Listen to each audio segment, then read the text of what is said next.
بسم الله الرحمن الرحیم راځو رائټ کلیک کوو نیو ته نیو وایو کنه په دې کې دلته تاسو ګورئ یو لاین ده یو لیک ده ینه پورته دوه اپشن دي ښکته ډیر دي د ښکته چې دي هغه پروګرامونه دي چې ځینې له وینډوز څخه خپل راغلي او ځینې چې موږ انسټال کړي دي هغه نمونه دي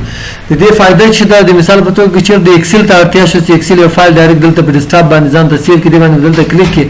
او هلته به نوم ورټول کې فرض کړه معلومات دي د احمد دي انټر بیا رائټ کلیک کا او ته چلار شه ورډ د فرض کا دا ورډ دا د ورډ فایل چې د خلیل ده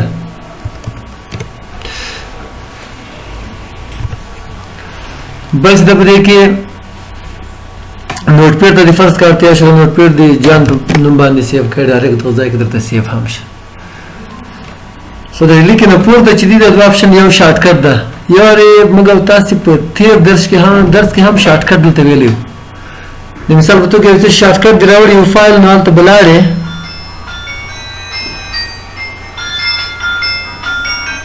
د مثال په توګه زموږ ډاونلوډز ته او په دې کې زه شارټ کټ جوړوم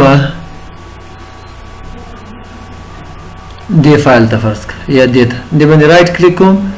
کاپی یو طریقې دا غدا دلته به څنګه کې رائټ کلیک پیسټ شارټ کټ بل طریقہ آسانه طریقہ مې هم ته خودلې وایي د فولډر ته لاشه رائټ کلیک کپ او سند ټو ډیسکټاپ کریټ شارټ کټ یا به دویم یا به دریم اپشن دی باندې وکلیک کی یو شارټ کټ یې دلته جوړ شي د سره هم را خلاصي کی او بل طریقې له دې ځای هم بیا ډیلیټ کړه اعظم رائټ کلیک نیو تا او شارټ کټ دا وګړه طریقه ده براوز باندې وکلیک کی چیرته دې سیو کړی ورته چې دا په لایبرریز کې دا ګوري چې لایبرریز کې دا کنه دا په this PC کې دا نه پورته چې دا this PC کې ډاونلوډز په نوم فولډر ده او په هغه کې چې دا د څه شي په نوم ده علاقه په کوم نوم یې څه شي و زه به بیا ته وګورم خدیغه نوم ده الفلا چې رحیم ګردیزي مارکیټ دا په کې وګورو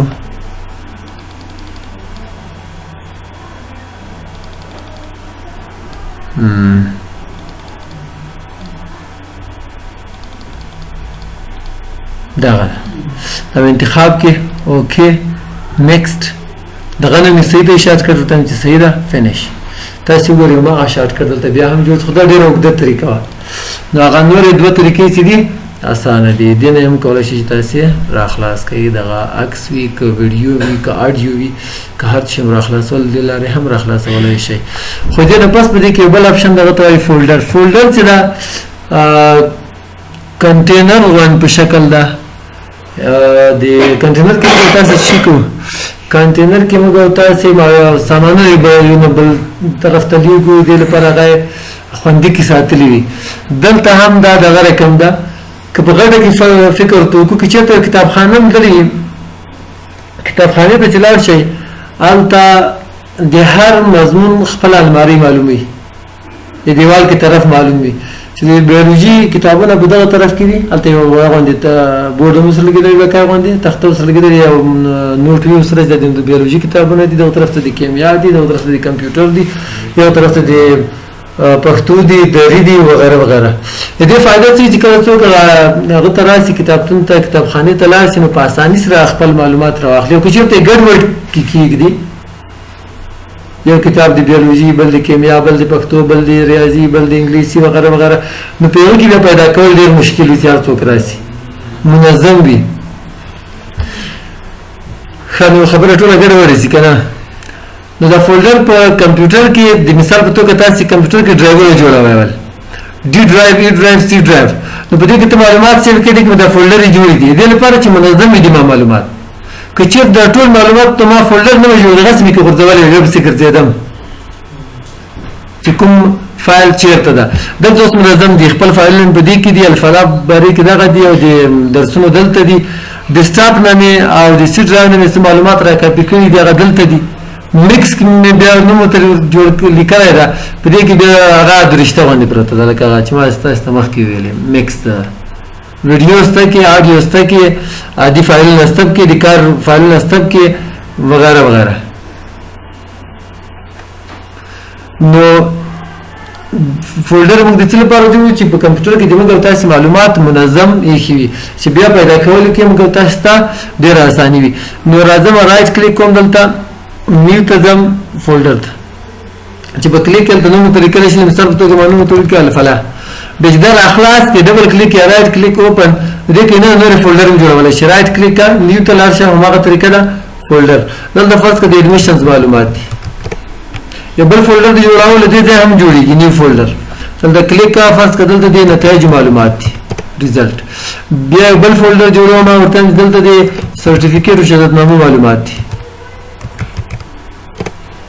او یو بل فولډر جوړوم یو ته فرض کړئ نمبر کوم د فیسونو معلوماتو لپاره دې کې هغه مربوطه معلومات بیا زه سیو کوم. خو اوس راځو دلته بل فولډر جوړول شي کنه ولنه رائټ کلیک نیو او فولډر ته لاشه کنه نو کې دغه تر کلیک کې هم نو واخته خو چې په دې نوم بدلاو نو رائټ کلیک وکړئ په رینیم او دې ته به اوس ګوره آپشن بیا فعال نوم ته بدلو دې ته چې نوم ورکه خان کله غنوم خان درنه کې بیا مطلب بل نوم کې بل طریقه ته هم د نوم د بدلولو نو په کلیک وکړئ او رائټ کلیک رینیمو بل پرې باندې کلیک کا لکه صبر وکړه بیا پرې نوم باندې کلیک کا اوس ته کولای شي نوم بدل کې جمیل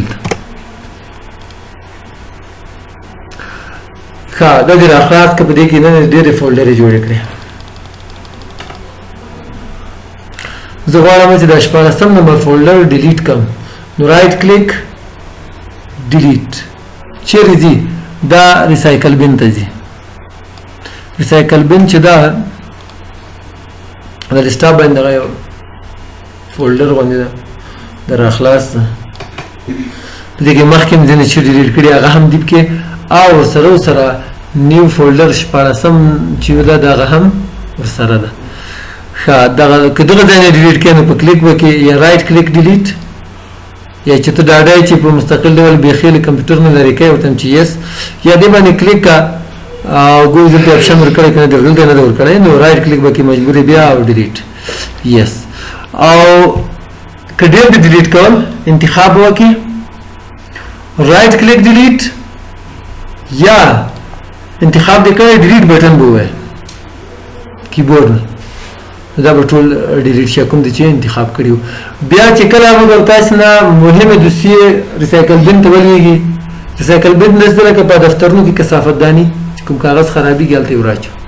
که چېرته به غلطۍ کې پیسې ورولوېدې او خوږي کنه روح پرې ورته یې هغه چېرته کتې کې پرېږدي بس نه کې پرېږدي تر اخلي نو هغه به بېرته بیا څنګه تر اخلو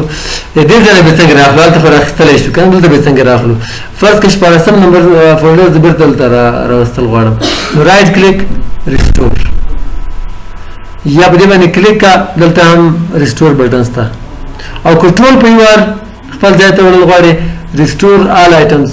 یس چې له کومو ځایونو نه دې ډیلیټ کړي وي ټول به خپلو ځایونو ته لاړ شي. بیا زه غواړم چې یو څو ډیلیټ کړم او که غواړې چې ټول په یو وار دغه ډیلیټ کړي دې ځایه نو امټي ریسایکل بن دا آپشن دلته هم شته او که دلته مینیمایز کړي ریسایکل بن باندې رائټ کلیک کړي امټي ریسایکل بن ګوره دغه ځای زه ډیلیټ کوم یس هلته چې اوس بیا راخلاص کړي نو دغه درکه چې خالی ده ځکه چې ما له هغه ځایه امټي خالي کولو ته وایي. اوس راځم د 8 نمبر فولډر داسې ډیلیټ کوم چې ریسایکل بن ته دې نه ځي ډایرکټ دی مطلب ریسایکل بن چیرې خالي کو یا باندې چېرته کثافت داني غټه که نه شروالي جوړه کړي یا که موټر ولاړ ډایرکټ بس هغه طرف ته یې ورواچوه ډایرکټ شروالي موټر ته ورواچوو ده دلته دې دا نه غورځي کوز ولاړ ده نو دې باندې به کلیک کې که چې بیخي ډیلیټ کړي د کمپیوټر نه د ریسایکل بن ته دې نه ځي بیخي دې ډیلیټ شي شیفټ بټن به ونیسي او ډیلیټ به ووایي. پوښتنه درنه کوي یار یو شور یو وانټ ټو پرمننټلی ډیلیټ دیس فولډر آیا ته ډاډه یې دغه فولډر په مستقل ډول بیخي ډیلیټ کول غواړي یس ګور ریسایکل بن ته رانغی. ښه که څوک پوښتنه وکړي دا بېرته راوستی شو که نه لکه څنګه چې موږ ریسایکل بن نه راوړو په عادي توګه نه کېږي دې لپاره پروګرامونه شته ریکوري پروګرامونه دي هغه به ورته انسټالوي د هغه نه وروسته بیا کولی شي. بیا راځو موږ تاسې زه غواړم چې دغه فولډر چې ده د 1 نمبر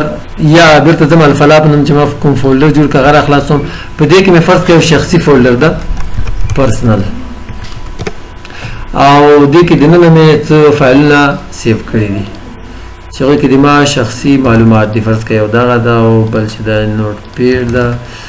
بل د ورډ پیډ ده او بل د ورډ پروګرام فایل ده یا که بل فولډر وي کې هغه ته هم نوم ورکړه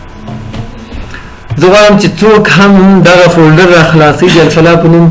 دا نور دې ورته ښکاري خو دغه پرسنل فولډر دې نه ښکاري پټوم یې نو رایټ کلیک به کې په پراپرټیز ته به لاړ شي او دلته به هډن دا اپشن به انتخاب کې اپلای به کې اوکې به کې او اوکې به کې ورک شه اوس چې څوک هم دغه فولډر را خلاصوي د الفلا په نوم نو دغه ځای کې څو ته 4 آیټمز دلته شمار هم درته ښیي څلور شیان دي پکې څلور فولډرې دي پکې موږ تاسو ته معلومات شته دلته یو بل هم شته دا به بیرته د خپله اړتیا شو ورته څنګه به یې ګورې نو وینډوز 7 کې لږ فرق لري وینډوز 7 کې دغه ځای کې ټولز مینیو ده هغه ټولز ته به لاړ شي فولډر آپشنز ته به لاړ شي بیا دغه نه وروسته کولی شي چې ته راښکاره کړي او په وینډوز 10 کې چې دا ویو ته به لاړ شي په ویو کې به هیډن آیټمز فعال کې نو درته به ښکاري لږ رنګ هم خپ ده که نه چې کله بیرته غیر فعال کې لرې کېږي په وینډوز 7 کې څه رقمې دغه دي هغه آپشن یې دې باندې کلیک کړه دغسې ډایلاګ باکس ته راخلاصېږي هلته موږ ویو ته لاړو که نه دلته به هم ویو ته لاړ شي او په دې ځای کې هیډن فایلز اینډ فولډرز دا شو وښیه ته ښکاره به سي ډونټ شو مه یې ښیه دا د فولډر ډیلیټ کول او جوړول رینیم کول همدا رقم ریسایکل بن ته لګل یا ډایرکټ ډیلیټ کول او دغه پټول راځو دې پس موږ تاسو په دې کې یو ډسپلی سیټینګز ډسپلی سیټینګ ډیر زیات کار ده خو راځو ډسپلی صرف د غیاب د کې د حرکت هم سی وای ورو ډسپلی سیټینګ کې تاسو وګورئ چې دوه مانیټر لګیدلي یو دوه تاسو کمپیوټر د کې چیرته یو لګیدلی یو به د غوټ مینس کې لیکلی بس دلته ولې دوه دی یو د خپل مانیټر د لیپټاپ یو سره پروجیکټر لګیدلی آئیډنټیفای چې یو دوه دی ډیټیکټ مطلب یو دی بله مړ کولی ده هغه راواخله څه وایي چې بله نسته بله ډسپلی نسته بل مانیټر یې نه ده لګېدلی چې بل یو زه درته وښیم دغه دوه دي نو دې نه پس چینج د سایز آف ټیکسټ ایپس اینډ ادر آیټمز 100% ریکمنډډ اوس فعلا 100% ده دغه سایز د لیکلو چې د موږ تاسو یو نوټ پیډ ورډ پیډ پین کې لیکل کول د لیکلو سایز ممکن مو زیاته وخت کمیږي زیاتېږي خو د وینډوز خپل دغه لیکل چې دي دغه سایز که زیاتې لري دی به 15% زیاتېږي خو دا که چېرته ته سیو کې اپلای کې کمپیوټر د کې ریسیور ریسټارټ وغواړي دلته موږ ریکارډینګ شروع کړی دی موږ ریکارډینګ خرابېږي له دې وجې دا اپشن د تاسو کور کې چک کړئ 15% به دغه لغاتو دغه لغاتونه یا توري چې لیکلي دغه سایز به زیات شي اورینټیشن په داسې وخت کې استعمالېږي چې کله ته 2 منټه استعمالوې یا خو کله لګېدلی دا خو صحیح ده بل یې لګولی اکثره پروجیکټر چې کله لګېدلی پروجیکټر چې کله هم موږ داسې جګ جګ لګولو که موږ چې لګولی ده دا په څټ کې ږدو هلته وګورئ بټن یې ښکته طرف ته دي په څټ یې ښیده ده ولې داسې کوو چې که چېرته داسې سم کېږدو نو بیا به سمه زینه به ورخي زینې باندې به ورخي ځکه چې بټن نه معلومېږي که نه چې کوم ځای کې ده چې بټن وایو نو څټ مخې کېږدو خو باوجود د دې چې موږ څټ مخې دا ایښې ده تصویر چې دلته سم ښیي چې دا څه وجه ده دا د تصویر چې ده له دې ځای راوړي دا نوم نه ده بدل کړی ورته دا سیټینګ چې ده د دې اورینټیشن دا په هغه کې هم شته پروجیکټر چې کوم خپل سیټینګ ده په هغه کې هم شته ما نه هغه ځای سیټینګ ورته کړی ولې مې هغه ځای ورته کړی که له دې ځای ورته وکړم هلته خو به سم ښکاري دلته بیا ماته سرچپه ښکاري ورته ګورئ ځای بدلوم ورته مې دلته لینډسکیپ فلپډ کا لینډسکیپ دا که فلپډ یې کې مطلب سرچپه یې که برعکس یې کا نو دلته تاسو اوس وګورئ هلته خو فیصدي نه دغه کړی اپلای کا تاسو اوس وګورئ چې برعکس ښکاري سرچپه ښکاري څلور طرفه یې تاولی شئ او زه ورته یم چې نه دغه بېرته داسې کار وکړه دې نه ووځه اسکیپ بټن ته تر وتلی سو او ریورټ ته خپله ریورټ یو اپشن وکړي اوس خپل حالت ته راځي ښه دا خو جنجال باندې واوښتو لکه چې دلته اوس دا اندازه سړي ته نه لګېږي چې زه اوس چیرې لاړ شم ماوس کوم طرف ته یوسمه ښه ډسپلی سیټینګ ته ځم پاتې شه هلته څه دغه ده په دې کې به د خپل اول انتخاب کړو دغه نه وروسته به بیا اوس ماوس یو طرف ته وړي بل طرف ته ځي او ته چې وه دا هم بیا لکه چې بل طرف ته مې تاو کړه دا له ګزاره کوي دغه نه زه ته ودرېږي او ما خو بیا ریوارډ باندې کلیک راځم لینډسکیپ څه دغه ده دا لینډسکیپ انتخاب څه درېږه چې د معاملې سره ټولې سره ګډې وډې سره په دغه کې ښه دغه ده اپلای بس اوس صحیح څه کیپ چینجز دغه رقم یې پرېږده صحیح ده نو څلور طرفه دلته تاولی شي دغه کوم چې څلور اپشن ښکاري څلور طرفه داسې لکه اوس تاسې ولده دی بل طرف ته تاویئ بل طرف ته تاوئ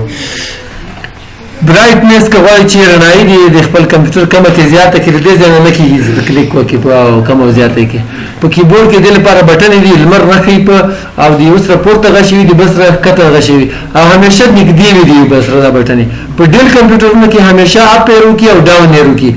او اف ام بټن به سره نیسي او رڼایي بیا کمیږي او زیاتېږي خو د هغه نه کمیږي زیاتېږي د لیپټاپ چې کوم خپل مانیټر وي دې کمیږي زیاتېږي ګورئ ورته تاسې هلته نه زیاتېږي خو که ما ته وګورئ ما باندې رڼایي زیاته شوله که نه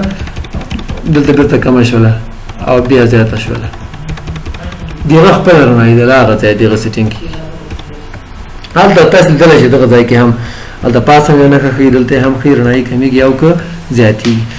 بل چې ده په دې کې ملټیپل ډسپلیز که چېرته د لیونه زیاتې مانیټرې لګولې وي نو څه رقم دی ښیي ډوپلیکیټ دیز ډسپلیز ډوپلیکیټ دا معنی چې تکرار یې که څه چې دلته ښکاري هغه د هلته هم ښکاري په هغه نورو باندې په هغه بل یو باندې او که چېرته ایکسټنډ کوم وخت کې استعمالېږي فرض که دوه دې لګولي یا د درې لګولي یا خو فعال دي خو څلورم دې ضرور لګوي څلورم ځای هم فرض کړه مانیټر لري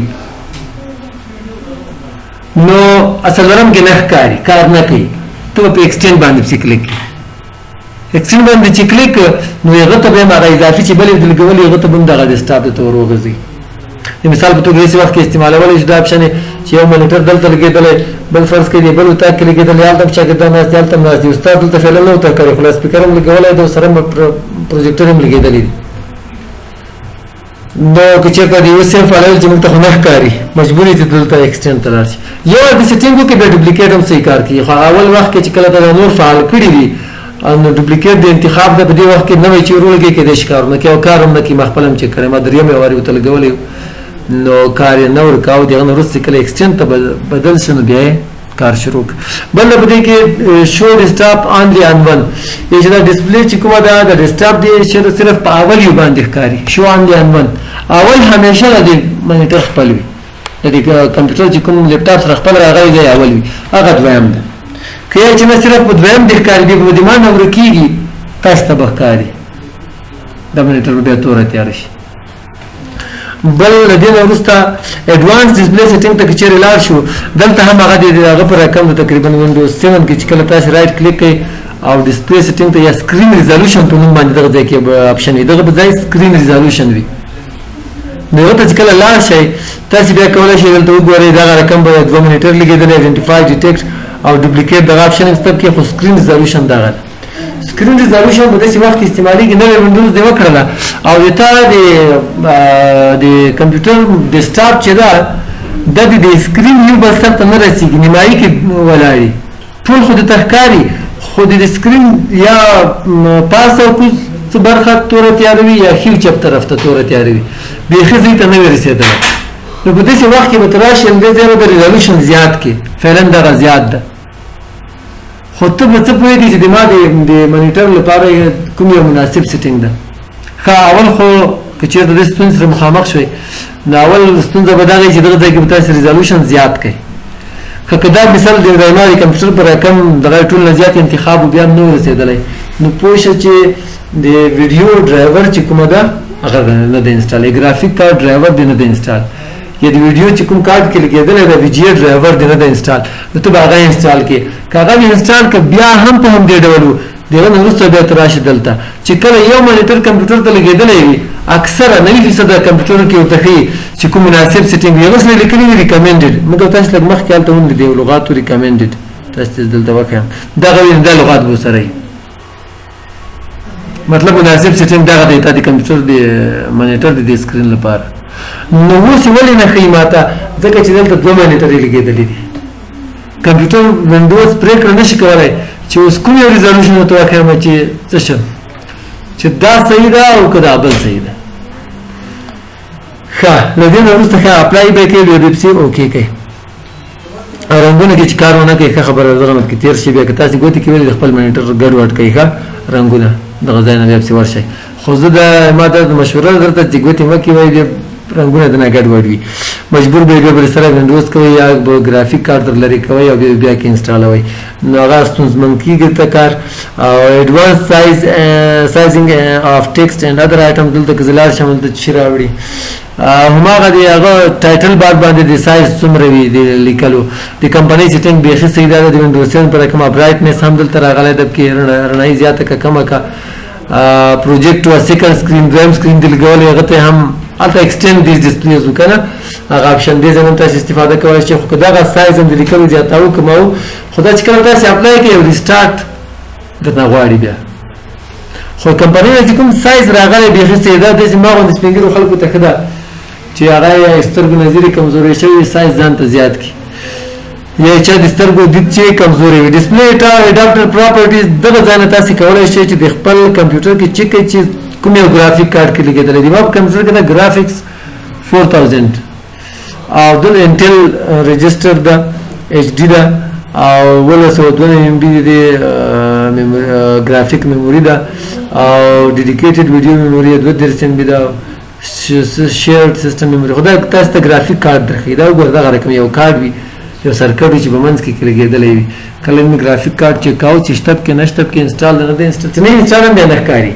که ډرایور یې نه وي انسټال که نه بیا هم نه ښکاري اولې باید تاسې ډرایور